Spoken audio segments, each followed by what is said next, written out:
стратегически внесенной, государствообразующей такой системой, это границей российской, даже сегодняшние границы, это же все это создано при Золотой Орде, татарами Золотой Орды. И когда мы слушаем, что Трипалов говорит про Ногайскую Орду, нельзя так говорить. Он вообще, конечно, это чистое вранье. Это татары Ногайской Орды.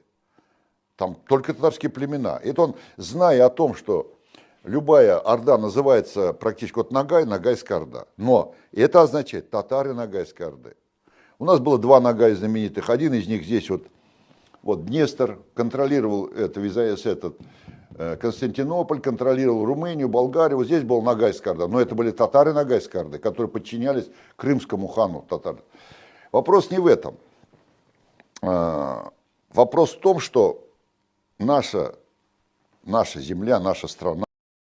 Мы были одним государством с одним языком, и вплоть до Крыма. Потом распались, стало Крымское отдельно, Ногайское отдельно, Казахское отдельно. Но мы были одним народом. И вот во время султана Джанибека Гирея, когда шейбаниды отошли, это стало Ногайское, кстати, могучее государство, большое такое государство, огромную территорию оно имело, и Казахская Орда. То есть отделились.